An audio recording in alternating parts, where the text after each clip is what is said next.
Welcome to the Safe Harbor Shining the Light podcast, where we will shine the light on community issues such as substance use disorder, poverty, homelessness, and the stigma that prevents many from getting the help that they need. Thank you for joining us, and I hope you enjoy this episode. Hi, welcome to Safe Harbor Shining the Light podcast. I'm Sarah Blanton, Director of Development for Safe Harbor, and today I'm excited to welcome our guest, Chris Johnson.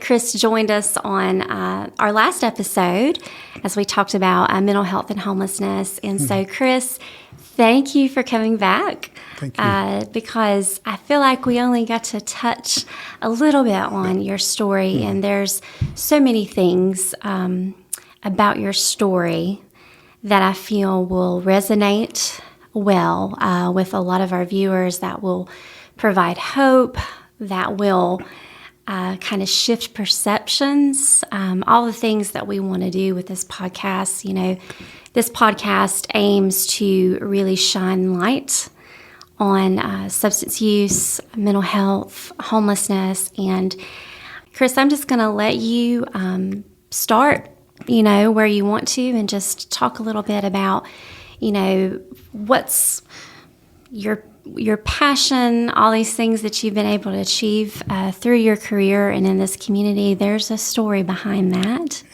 Yeah. What is it that you say? You see the glory, but you don't know the story. Right, yeah. Right, so I'm going to let you share your story today.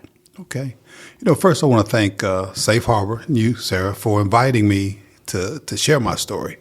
So I want to go ahead and start back to like when I was 11, 12 years old, living in Detroit. I grew up in Detroit, Michigan, until I was about 11 and 12. And in Detroit is pretty rough. The environment, the unemployment rate is, very high, at that time. So it's 1968, 1967. Riots were going on. It was just a lot of turmoil, and I wanted to get out of Detroit. My grandmother lived in Kings Mountain, so I remember coming to Kings Mountain for the summer to live with her. Walking down the street, people are speaking to me, and and everybody was just so kind, and I was like, wow, I kind of like this, and I wanted to stay. So I ended up asking my grandmother, could I stay? And she said yes. So and I started going to North Elementary School in Kings Mountain in sixth grade. So from that point on, I started going, I was a baseball player. And it was kind of ironic, because I got a football scholarship at Gardner-Webb, but in Kings Mountain, no African-American kids played baseball. Mm-hmm. So it was very strange for me to want to play baseball, but I was the only African-American kid on the team. And but I loved the game so much, I didn't really see color. I was just, playing the game, and all my friends were basketball and football players. And so I remember playing Little League baseball, winning MVP on the baseball team in Little League, and then moving up to middle school, and we won a championship in middle school. So athletics played a very important part, in my life, because, growing up without a father, didn't have a father. But it was 11 of us living in a 2-bedroom house in Kings Mountain. So we were a blended family, but we were very close. And you couldn't tell us that we were poor, because as far as we knew, we had everything we needed. Life was good. But then when I got a little older, became, a teenager in high school, I started seeing all my other friends with their dad. And that had an impact on me, because I wanted that. I was very envious of all the guys that had dads in their lives. And so I kind of gravitated to the coaches to be my father figures. And that's how I kind of got really entrenched in athletics.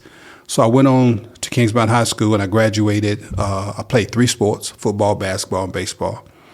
And I was the first person in the history of the school to win Most Valuable Player 2 years in a row in football. Really? So I realized football was my strength. Mm-hmm. And then I got that football scholarship to go to Gardner-Webb University in 1976. So I went on the Gardner Webb, and and I'm playing football, but I'm an All-American hometown boy who did no drugs. I didn't do no drugs, alcohol in high school. I was just really my body was a temple. I was an athlete, and then around about my late sophomore, early junior year, I remember football practice. These guys were smoking weed in the locker room. And it kind of smelled good. And I, me being curious, I went over there and they say, Johnson, hit this. It'll make you run faster and jump higher. And I'm like, okay. So I hit it, the marijuana, and then I went to practice. Now, remind you, I'm one of the fastest guys on the team. But on this particular day, I was the slowest. I was very uncoordinated. And the coach noticed it. And he came down out of the bleachers and he got in my face and he grabbed me by my face mask. He said, Johnson, are you on drugs? And I'm shaking. And I'm thinking, oh, God, I'm going to lose my scholarship. But he did not. He didn't take my scholarship, but he pushed me away. I think he kind of knew something was wrong with me. So I never got high at practice again. But I did continue, getting high with my friends and, recreationally smoking every now and then and drinking on the weekend. And that's how it kind of got started. Drugs and alcohol got started for me. It puts me in mind of the prevention progression that you and I talk about, the trial. Yep. And that the was T trial stands stage. for the trial. Yep. And then that R is the recreational use. Yeah. I was there. I was right in that, in those stages. And so in my junior year also, my girlfriend got pregnant. And so we had a son. Here I am, a junior in college with a baby, and I thought I was going to have to leave college and go to work. But I had, a conversation with my girlfriend's mother, and we decided the best thing for me and the child was for me to finish college. So they helped me to continue my career. And so I got, this son as I move on through college, and I graduate in 1980. And I started substituting at Kingsbound High School. So I'm substituting at the school where I went to high school at. And I just thought that was great. And so I eventually go off to get my first teaching job in Wilkes County, Wilkes Central High School. I was a football coach, baseball coach, and basketball coach. I was assistant in all those, but that's where I started. And so I stayed there, about 3 years, and at some point, I left there after 3 years, and I go to Gastonia. Couldn't get a job in teaching, but I'm still using drugs and alcohol at the time. And so I ended up getting a job at Southwest Middle School. No, it was junior high at the time, so it's middle school now. But I got a job there, and I'm teaching, and coaching football, basketball, and girls track. And so, as time moved on, I could feel my use of drugs becoming more progressive. I was going to ask you was there an awareness or was there a point where you were like, this is, I've taken it to another level. Yeah, and I remember the first time when I realized I had a problem. Well, I got married fresh out of college. It didn't last long, but I got married, and me and my wife were living in Wilkesboro. She was a nurse, and she went in my drawer and found some weed that I had in my drawer and flushed it down the toilet. Well, I went ballistic. I mean, I was looking at, like this was money to me, and and I'm addicted to it. So we had this big argument. And I was like, God, you were arguing over that with her, It must have been a big deal for you at that time. So that was one of the first things. Then I started getting high by myself. I didn't need my friends on the weekend no more. So I'm going out getting my own stuff, bringing it back home, and I'm smoking it, and then I'm drinking. So I started doing things on my own instead of. So now I'm not a recreational user anymore. Because I'm not doing it with friends. So, and that was one of the stages. And then at some point, when my son got to be around about 14 years old, it was a tragic event in my life. He was 14 years old. One day he was standing outside waiting on the bus to come, and one of his friends who I despised came and showed him a new gun that he had just purchased. And so when he did that, my son had about maybe 10 to 15 seconds to make a decision on whether he was going to hang out with his buddy or go to school. Never skipped school in his life. Was an AB student, very good athlete, just a phenomenal young man. But on this particular day, he was curious, and he played hooky from school. He skipped school. And so we know when at some point they went back to the house, and everybody's gone to work, everybody's gone to school, and they start playing with the gun and emptying bullets out. We found a couple of bullets in the carpet in the front room. And at some point, he asked my son to go down the street with him to the big-time drug dealer's house. With all these guys, most of them had dropped out of school. They're 18. My son's, just a 14-year-old kid. The guy who got him out of the bus line was 18 years old. So there was an age difference. But still, he went with this young man. And when they went into this kitchen where all these guys were sitting around smoking weed and drinking beer, one kid grabs the gun and pours all the bullets out on the table, then grabs one bullet and puts it in his mouth and puts it in the barrel and spins the barrel and puts it up to the person beside him and pulls the trigger, and it didn't go off. Everybody starts laughing. And then the other kid grabs a gun. He spins the barrel and he clicks it, and it didn't go off. And so the other kid looks over in the corner and asks my son, he says, "Hey, you going to hang with the big dogs, man. You got to get over here at the table." And my son was like, "Nah, I don't want to do that because I'm just here with him." And they say, "Well, are you?" And they called him the B word. It rhymes with witch. I don't use profanity, but you can about figure what it was. But there's something about that word that caused my son to rise up out of that chair and walk over to this table and said, "I'm not that. I'm not that." And then he sat down and he's trying to, convince these guys that he's not that. And the guy that got him out of the line grabs the gun and pulls spins the barrel and puts it up to his side and pulls the trigger, and bam, the gun goes off. And it scares everybody in the kitchen. They all go running out into the yard. One kid regains his composure, goes back into the kitchen, and finds my son convulsing on the floor. And so he dials 911, and the ambulance comes and picks him up and takes him to the hospital in Kings Mountain. I'm teaching school at Southwest Junior High at the time, and we're loading up the bus, getting ready to go to our first football game, and the secretary from the school comes running out and stops the bus before we leave. She says, "Mr. Johnson, you got a call from the emergency room." So I go in, and I can remember just as plain as day. This was 1992. I remember the lady on the phone said, "Mr. Johnson, your son's been shot. You need to come to the emergency room right now." And so I said, "Ma'am, is he okay? Where's he been shot at?" And she wouldn't tell me. And I was a little frustrated because she wasn't giving that information. And now I'm looking back, and I realize they don't give you information like that over the phone because they don't want you to be distraught going down the highway so you can kill someone else. So I ended up leaving the hospital, driving to Kings Mountain, leaving the junior high, driving to the hospital to check on my son. And when I get there, I notice there are 3 helicopters flying around, and then the parking lot is full of people. I mean, because Kings Mountain High School is very close to the hospital. It was the end of the day. All the kids and teachers had rushed down to the emergency room to check on him because he was a very popular kid as well.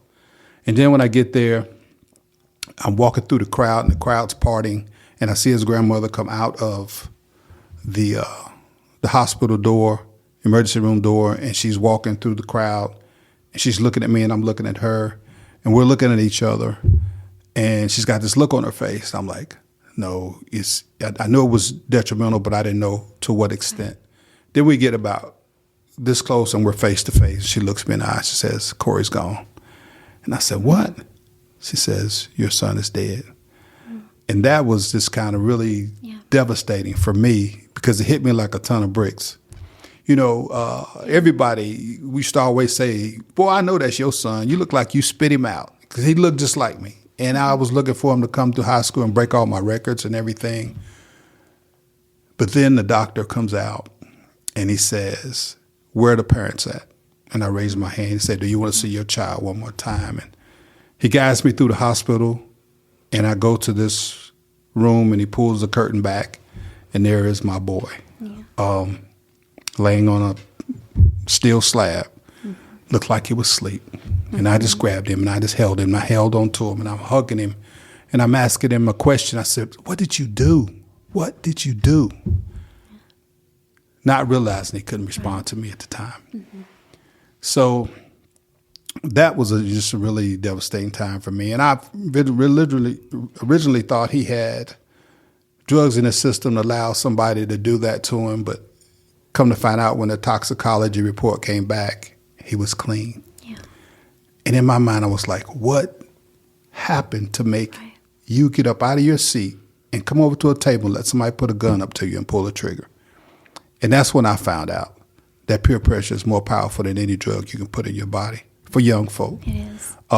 It'll make you do things that you never thought that you would do, just so you can be down or belong to a certain group of folk. And that's what he did. He wanted to be down with these older guys, and he allowed himself to be vulnerable because he wasn't taught like that. But that's what our young folk do when they get to be a certain time in their lives. I know. That's just, I think it's an important message for, families to just hear and remind that, again, I think from birth, we all have this longing for acceptance and belonging. Yeah. And it's such a strong force that gets a hold of our youth.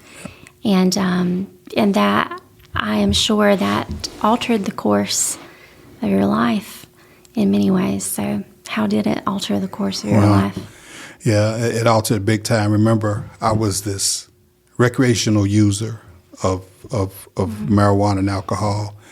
And when that happened, I went into a state of depression.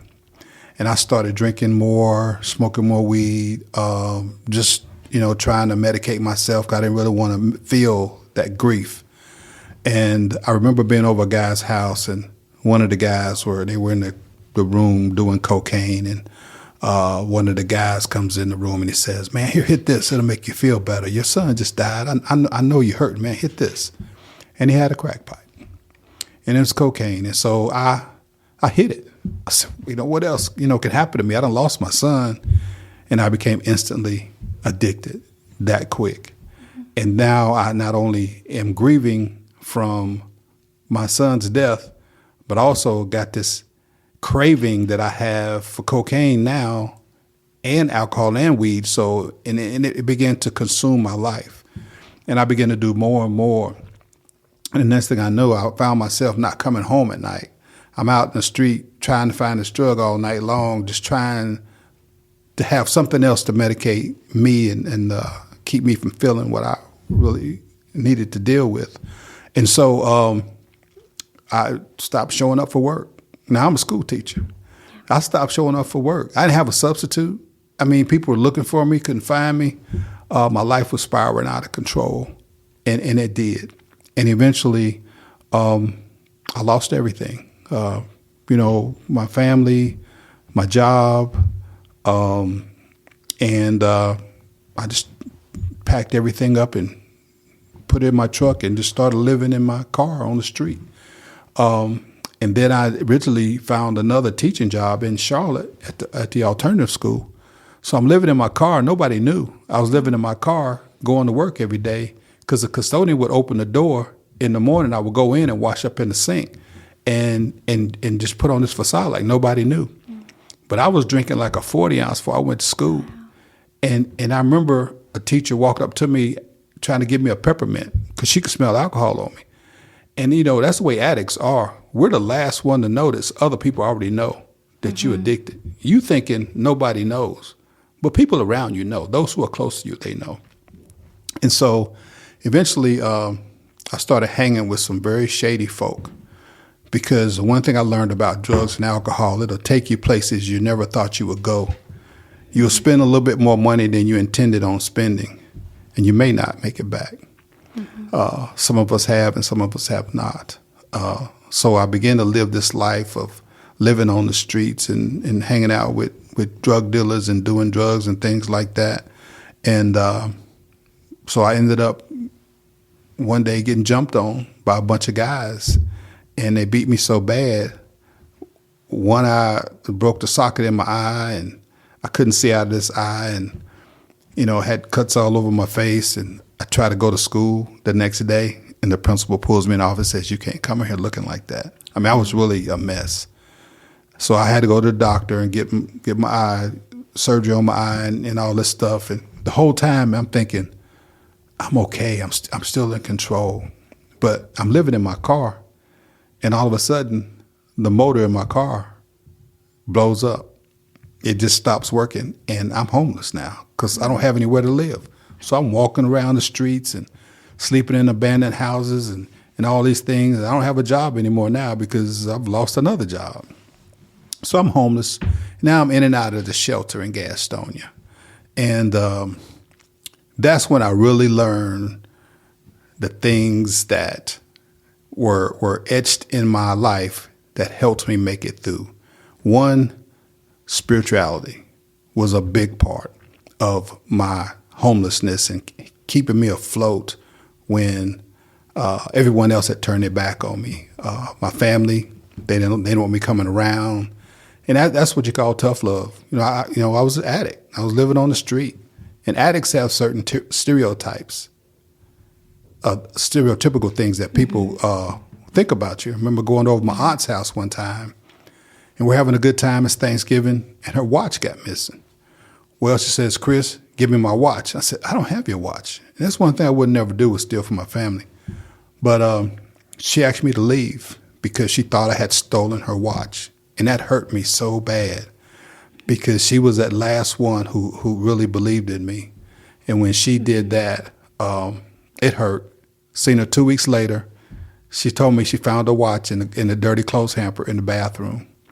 And I was like, golly. It's like when someone shoots you, say, "Oh, excuse me, I didn't mean to shoot you." Mm-hmm. They can apologize, but the pain was still there. Mm-hmm. And that pain is, if I can recall it, it still hurts at times when I think about it now. But that was how my family looked at me when I'm an addict on the street. But the one thing I do remember is a lot of people would tell me, "You don't belong out here. Why are you out here on these streets? You're not like everybody else." And in my mind, I kept thinking, I'm an addict like everybody else. But I guess I didn't carry myself like other people did. But yet I was still homeless on these streets. Was there because there was a foundation there with your grandmother and your family in reference to your spirituality. Mm-hmm. Did you have an internal conflict? Because that double life, it gets exhausting. Yeah, and I'll tell you that foundation that my grandmother instilled in me, because she made us go to church constantly. Every Sunday we went to church, and so when I got so down and out, I would find a way to go to a church. I was dirty and would sit in the back, and I would always watch how people greeted you. And I'm homeless. How do you greet a homeless person when they come in your church? Because one or two things, you're either going to be, get out, he's stinky, get out of here. Or you're going to greet them and make them feel home. Mm-hmm. And then they'll come on in and you can do more things with them. That's how I know how to be respectful to homeless people, because they crave that more than anything else. Mm-hmm. They can't help the situation at the time, but I just want to be treated normal just like everybody else. But we don't do that as humans because we judge people, mm-hmm. especially the way you look. And so I would go in these churches and get clothing, get food, whatever. I knew the church was my safe haven. And so one time, eventually I got to the point where I was tired of living like this. And so I contemplated suicide. And in my mind, I was like, wow, if I can just take my life, all the pain will be gone. My family won't be embarrassed anymore. All these people that are disappointed in me won't have to worry about that no more. I won't be hurting or in pain. So I devised a plan to jump off a bridge and let a transfer truck hit me. I had walked the route, looked at the bridge, looked at the trucks coming underneath the bridge. I mean, I had everything planned. And on this particular night, I decided to carry my plan out. So I'm walking to the bridge. It's 4 o'clock in the morning. I think it was February the 27th, 2003. So I'm walking, and something just tells me, well, what if that truck hits you and you don't die? Somebody has to know where your body is. So I stopped at a payphone and called 911 and said, hey, I'm getting ready to do this. My body's going to be over here. If y'all want to know where I'm at, and the lady was like, sir, you don't want to do that. And I kept talking to her and telling her, hey, yes, I do. I already got a plan. And so she had dispatched a police officer to come to that telephone booth. I didn't know it. I'm smiling because this is so tragic that this is, again, you're my friend. So it's hard for me to hear you talk about this, but it's just, you had this plan. And it's just like God was like, nope, no. And it's crazy because when it all played out, it was like God and Satan were playing a game of chess. And Satan looked at God and said, checkmate, I got him. He belongs to me. And then all of a sudden, the police officer pulls up, the ambulance pulls up, and it's got 2 other people in it. And I got 3 people at this phone booth talking me out of committing suicide, and the lady on the phone. Wow. And there was so many people talking to me at the time, and I'm like, I surrender. That was when I surrendered, and I said, hey, just take me wherever you're going to take me. And I think, and I know God looked at Satan, he said, checkmate, I got him. He belongs to me. And God took over my life at that particular time. I went to Broughton. First I went to Gaston Memorial Hospital, and they put me on the 7th floor. And I'm on the 7th floor, and I'm on suicide watch. So you have to have a nurse in the room with you constantly at all the time. And this lady had a Jamaican accent. So I'll never forget, she talked to me all night long. And just looking back on hindsight, I went back to the hospital after I was about a year clean, asked about that lady, and they told me that they never had a nurse with a Jamaican accent. So I was like, you got to be kidding me. I know this lady. She sat with me all night long. And so that was my first experience realizing that God was with me the whole time, and I didn't even know it. I'm thinking I'm going through this all on my own. So I ended up going to Broughton after that. In the middle of the night, the sheriff comes and gets me, puts me in handcuffs, and takes me and puts me in the car. I was so ashamed. I said, can I put a towel over my arms when I walked through the hospital? Because I had handcuffs on. And so he takes me to Broughton, and I'm in Broughton, and I'm in this hospital where we as kids used to always pick at these people being in Broughton because we thought they were crazy. But here I am, had a mental problem, and they put me in this hospital. So I realized that them people, they weren't no more different than I was. They were just going through something. Right. And so now I'm in this hospital with these other people, and they would line us up every morning to take these pills. And these pills, I don't know what they were, but they were pretty strong because I felt like I was walking around like a zombie all day long. But I wanted my life back. So instead of taking the pills, I put them underneath my tongue, spit them out after about 2 or 3 days because I wanted to talk to the nurse because I couldn't talk to her when I took those pills. And she came by and I said, ma'am, I want to get out of here and I want to change my life. She says, really? And so they backed the pills that I was taking. They stopped giving them to me. And so I came back to myself. And I could walk around, I could talk to people, and I started feeling, more positive about life. And I became one of the model patients. I was helping out with all the other residents. And then they said, well, we got a bed space at Black Mountain, Julian F. Keith Alcohol and Drug Treatment Center. And so I said, I'd been there for 3 weeks, and they said, okay, now we're going to send you here. See, God was in control. I had nowhere else to go. I'm homeless. So I just followed his lead, and then I ended up going to Black Mountain for 23 days. So it was a 28-day program. I stayed there 23 days. I had to go back to court in Gastonia for a probation violation. But I became a model student at Black Mountain. It was a very awesome place for me. So now I got about almost 2-3 months clean time underneath my belt, and I wanted to live. I wanted to live now. What do you attribute to just that desire to live? When you talk about being in the situation in an institution like Broughton and Black Mountain, and you've got people to your right and your left. You're there for similar reasons, but everybody has their own story. But for you, what was that motivating, that intrinsic motivation for you? So it was two things. One was my children. I wanted to be a father again so bad.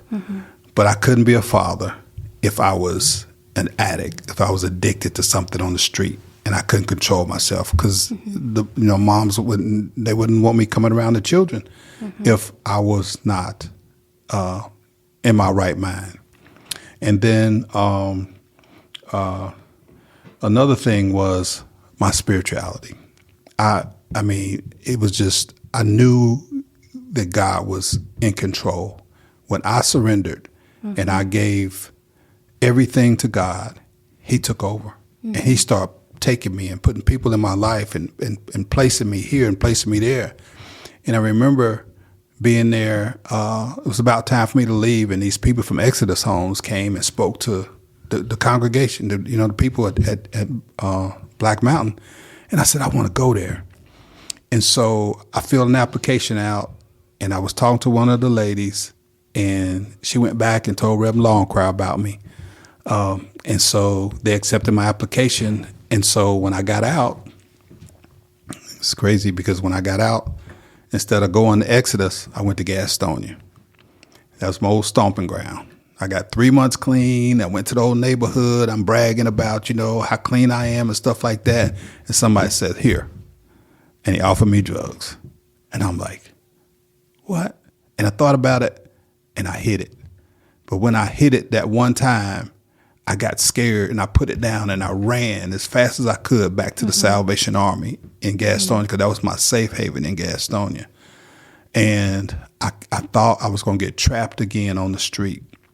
And so the next day I go to this church, the church where I had been going off and on, and I said, hey, I need help.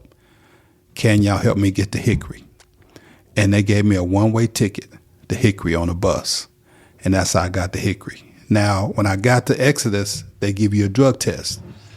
And I'm thinking, I hit that thing one time, I was going to be able to pass the drug test when I got there, because everybody was waiting to get this phenomenal guy they heard so much about, all the good things I had done at Black Mountain and in Morganton, at Broughton. So I took the drug test and I failed it. And my God, here I am back on the street again, because I had to go to the Salvation Army in Hickory. Didn't know nobody. I woke up that next morning and I walked back to Exodus and I sat on the steps. And everybody was like, what you doing up here? You don't belong up here. You dirty. You can't pass a drug test. And I said, well, I ain't going to them streets. I'm going to sit right here till I can pass that drug test. I want to get in this program. And they didn't believe me. And I walked back to Salvation Army. Next morning, I walked right back to Exodus. I did that for 11 days. Wow. On the 11th day, Reverend Longcry walked out there. He said, you ready? I said, yes, sir. And he said, well, come on in, take this drug test. I took the test and I passed it. And the rest is history, because when I got in that program, I was so hungry. I wanted my life back so bad. And I guess God had to send me through that little time back to the shelter for a reality check, because I could have just, I could have been on the streets here in Hickory, doing my thing. But that ain't what I wanted. Well, I'm glad that you brought that up, because overconfidence. Oh, yeah. In the recovery field, that is something that we spend a lot of time creating a plan around, because it's so empowering to enter in a life of recovery. But there's another reality check that has to happen, that your life has to change completely. Yeah. You can't go back. You're right. And thrive in that environment that took you down. Yeah. And so God clearly has had His hand in all of that. And I realized that He was cleaning me up and preparing me for something. But I couldn't see it at the time. So I'm in this program, and I'm a PE teacher, and I ain't tell nobody I was a PE teacher because I didn't want nobody to know. I was embarrassed. But then one day they had a field day at the church, and they had bought all these toys for the kids. And I asked Reverend Longcrier, could I do the field day for the kids? He said, sure. So here I am, a PE teacher, and now I got all this stuff. And I had that parking lot laid out. I had badminton, volleyball, softball, basketball, everything laid out, jump ropes. And this lady walks up to me and says, how'd you know how to set all this stuff up like this? I said, ma'am, I'm a PE teacher. She says, really, why you ain't tell nobody? I said, I was ashamed. She says, we got to get you back in the school system so you can start doing your thing.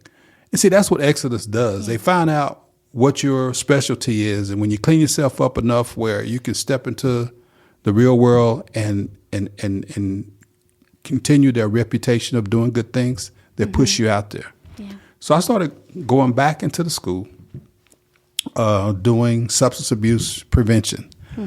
And so I'm the cognitive connection. Yeah. Right. Yeah. Through cognitive connection. And so I'm doing that. And, then I met you. Yes. And so Another life-altering moment. another life altering moment. And see, God kept putting these people in my life. Right.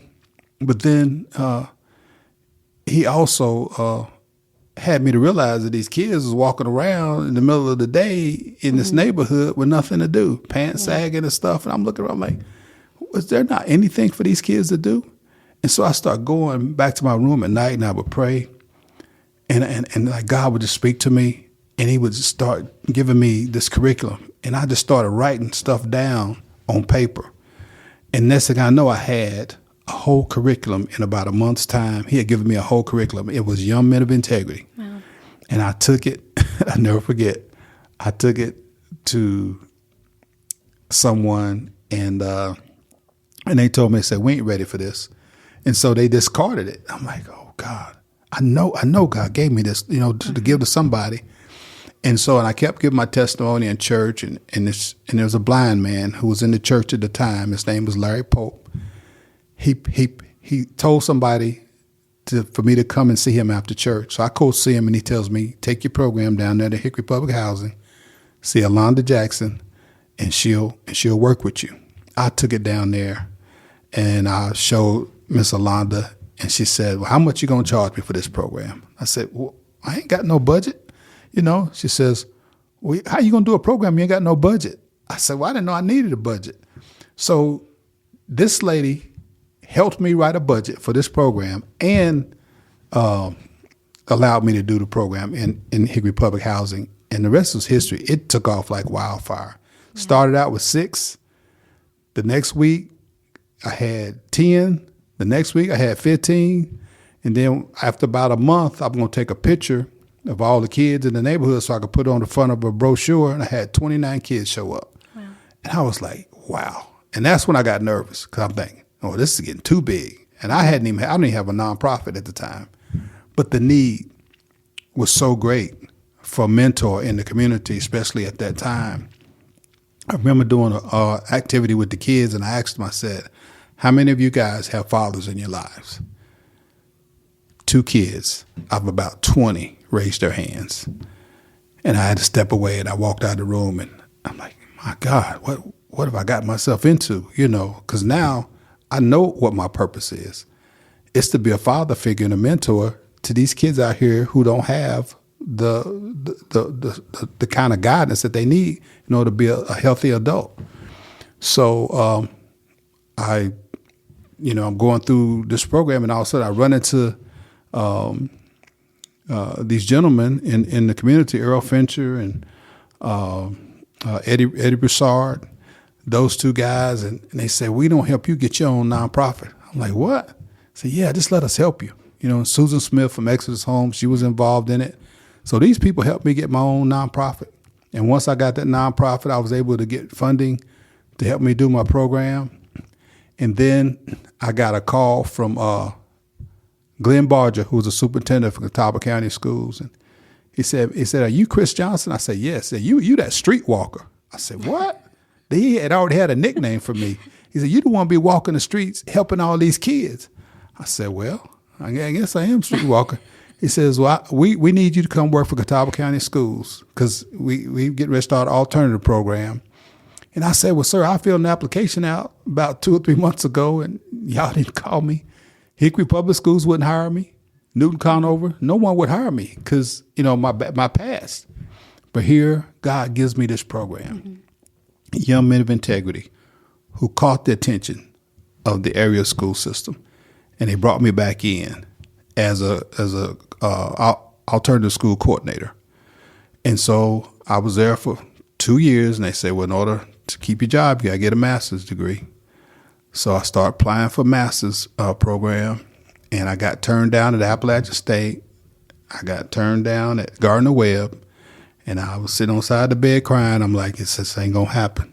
I can't do it. I can't get back in there. I mean, I graduated college in 1980. So I wrote a letter to Appalachian State because I had failed the entry test. And I said, listen, if you allow me to get in on probation, I will represent you, and I will do the best job I can to represent Appalachian State. And I didn't think nothing else about it. And about a month later, I get a letter back. Mr. Johnson, congratulations. Wow. You're into our master's program. And I'm like, God, and God, he was doing all this stuff just so I could help these people. But I've heard a few times throughout your story about how you've used your voice. You've advocated, and you haven't given up, and you've also been vulnerable. There was nothing that you hid about your past, just being completely transparent. And I just think that that's a very powerful message that people that are in recovery need to hear. And I just think that's so amazing. Yeah. And, and I'm glad you said that, because there were times when I was ashamed to tell people that I was an addict, because all they could see was this man that came to school every day in a suit and a tie. And so I'm like, wow, I got this addict, I'm addict. I'm not addict anymore. And when I would go to my meetings on Monday night, my recovery meetings, you had to address yourself. I'm Chris, I'm an addict. And you can't go in there and say, you somebody, you're not, because once an addict, always an addict. And it's so true, because I have this saying when I would do my programs was, if a cucumber became a pickle, could it go back to being a cucumber? And the kids would look at me like, what? Yeah, if a cucumber became a pickle, could it go back to being a cucumber? And if you're an addict, you can't go back to living a normal life. You just can't, because you're an addict, and you always will be one. You might be a recovering addict, but you're still an addict. So you have to live life accordingly. That will preserve your recovery, and not allow you to go back into that old lifestyle, because the people change, the game don't never change. Yeah, and I think it's there's a misconception around that. Why do people still associate themselves like, you're in recovery? God has brought healing into your life. Why do you keep labeling yourself in that way? But I have found, just in my conversations with people, the humility. It keeps the humility, and it's not. It's just that place we talked about, the overconfidence that can come. You want to remember, like you're saying, my life is different, and every day I have to renew my commitment to this new life that I have. Right. And so for people listening that might be like, well, I don't feel that way, and I don't introduce myself. I feel like there needs to be a respect for people to, we don't need to label other people, but they can introduce themselves in a meeting in whatever way that they need to introduce themselves as, whatever their journey has led them to. And if that piece of it keeps them in a place of humility, I say just let them, let them do that. And I like that, because I think that recovering addicts, we're like a fraternity or sorority. You might see somebody who looks real normal. They're successful in their professional career and everything, but they're in recovery. You don't know nothing about it until they expose it to you. Right. And when they do, I always get somebody come up to me and pull me. I would have teachers and here I am a principal telling folk, I'm recovering addict. And some of my teachers would come in my office one at a time individually, would close that door and said, Mr. Johnson, I'm struggling too. Wow. And I'm so thankful that you're out in the open, letting folk know, that you can make it. Well, carrying that message squashes that shame. It does. And I just believe, at Safe Harbor, when we work with the women, God, He does not want people to remain in that shame. Right. And for people coming forward and sharing their story of hope and sharing what God has done in their life, it just opens the door for people that have just been held and are suffering in silence because of that shame. And so thank you for your willingness to share. And that's just, again, that was confirming for you, I'm sure, as those teachers are like, I'm struggling. It's like, this is your purpose, Chris. Yeah. Just launch out, and you have. Well, you have. I have, and it has carried me a long way. And I've had parents come to me, with kids. And I'm going to tell you, one of the things about being an addict and being an administrator, it was a blessing and a curse. I could walk down the hallway and I could look at this kid's eyes and I could tell whether they were high or not. And it was, do I say something or do I not? Or I could walk around here like the drug police and, pulling everybody. But the one thing I decided to do was if I saw someone going over the deep end and they started to change, I would pull them. And I'd say, hey, what's going on with you? You okay? If you need to talk to somebody, my story. Just, come talk to me. And I had several kids that I was mentoring, individually, at school, because they were struggling with some things. And so, and even in the community, and I would see some of them even today thanking me because they couldn't beat it at the time. But later on in life, they had somebody who could hold them accountable, and at least push them and motivate them and inspire them and try to live the life that they need to live. But I've always heard that only like 3% of folk who really go into recovery really come out, and it's hard, but you can do it, but you can't do it by yourself. And that's one of the things I want to say is, you got to have somebody walking that walk with you. And I know that they'll give you NA and AA and all these other kind of books, but there was one book that helped me more than anything, and that was the Bible. I clung to it. And my spirituality, along with NA and AA, really helped me, to pull my life together. But I always had to keep God first, and He'll just keep sending folk to you in your life and putting you in places where you need to be so you continue to do the right thing, So I would just tell, in recovery, get that spiritual awakening. Try to find someone who thinks like-minded like you and continue hanging around good folk, folk that's doing the right thing. And you can make it, And surrounding yourself with people that cause you to want to level up, that are going to recognize the signs and lovingly hold you accountable. Right. For programs like Exodus, Safe Harbor, the benefit of that long-term residential programming and just having that community of support. You turn around the corner, there's somebody there. Right. You're right. That is in your corner. And it's just so needed. Again, we crave that connection and that community.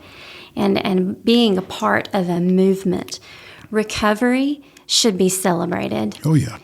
It hurts my heart for so many people to suffer in silence and want to pull the door closed and say, right. I have a story of addiction. Let's celebrate the story of recovery. Right. What has recovery given you, Chris? It gave me my life back.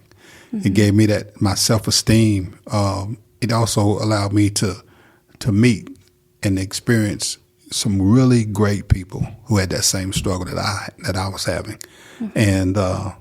and motivate and inspire other folk. Because they say the only way to keep it is to give it away. You got to give the knowledge and wisdom that you learn through recovery back to other folk. Mm-hmm. Pull somebody else up after you make it. That's the key part of recovery. Continue helping other folk to get on their feet and get their life back together. So I love doing what I'm doing. Just interacting with folk. I work for the city of Hickory now in the Parks and Recreation. I'm still around young people, helping, guide and direct them, into becoming healthy, successful, productive citizens in society. It was always my philosophy. Everybody ain't going to college, but everybody is going to be a citizen in society. Mm-hmm. And you got to have a skill set in order to do that. And you need help, And so there are people like me along the way who help, young folk to develop those specific skills that they need. Mm-hmm. So present day, you're remarried. Yes. You're a retired assistant principal. Yeah. You're a retired founder of now Young People of Integrity. Yeah. So you moved from just having boys to including boys and young ladies. Girls. Yeah. In your mentoring group. Mm-hmm. And you also have a day. Folks, did you know there is the Chris Johnson Day on June the 10th? Yeah. And you have a key to the city to acknowledge the incredible impact that you've made in this community. So many kids, so many parents, if you think about, the parents that have also been impacted through their children. There's kids in colleges that have careers that may never have gotten to that place without your guidance. And so it's a well-deserved day, that June 10th. How shall we celebrate Chris Johnson Day? Well, the only thing I know is just go out and just give back. Give back to those who are less fortunate than us. But not only that, have fun. I mean, I'm retired, and my father-in-law used to always say, "What are you doing, Pop? This is you retire." He say, "Whatever I want to do." So whatever you want to do, when you retire, do what you want to do, and do something that you love to do. And work with young folk. That's what I do. Volunteer Safe Harbor. That's a great option. I love Safe Harbor. Love Exodus. Love my family. Now I got a little one, a little 8-year-old. Remarried. Beautiful. Yeah, remarried. My wife Lakeisha. I have my nephew Jeremiah and Lacey, and my stepdaughter Latavia, and so I still have an opportunity to help young folk grow into be successful adults, and like being a dad. I just love being a dad, and that's always one of the things that I always wanted when I was coming out of recovery, just be a father. I have a son who's a electrical engineer. Wow. Graduated from East Tennessee. My daughter Sharika, works for the gas company, lives in Gastonia, and my daughter is a social worker and lives in Minnesota. So, and I got two brand new grandbabies, Olivia and Zuri, and then I have another granddaughter who is going to be in a junior, I think. Okay, if I get it wrong. Anyway, she's at Highland Tech in Gastonia. Oh. That's wonderful. I have a grandson in Texas. So God's been good to me. Yes. That's just when I thought I lost everything, kind of like Job, and he kind of gives everything back to you. That's right. He's in the exchange business. We don't realize that. You surrender your life, and you think that you're giving up so much. But we don't know that what he has to give to us in exchange surpasses our expectations. Yeah, in every way. Yeah, it does. And I just think I was on the brink of suicide. Mm-hmm. And I I was thinking selfish at the time. I wasn't thinking about my kids. I wasn't thinking about nothing else. I was thinking about me. And so when I got out of that mode, I could see all these things that I had. I was could be motivated to live for, and that's what I live for now. I live for them, you know. And so I'll be speaking at Mount Zion Church on Father's Day, giving the Father's Day message. Wonderful. So, you know, God's been really grateful in providing opportunities for me to just to give back to folk the things that I've learned over the years, you know. So I'm thankful. Yeah. Well, happy Chris Johnson Day on June the 10th. Then Thank happy you. Father's Day Thank the you. week after. Thank you. And thanks for being the best kind of friend. Okay. You're awesome, Chris Thank J. you. Thank you. Thank you. You And we always. thank you for listening and tuning into this podcast. Join me in praying for Chris in this new season of his life. And be sure to follow Safe Harbor on social media, safeharbor.nc.org. You can get more information on our prior episodes. And please be sure to rate and comment on our podcast and share them with others. And we appreciate you.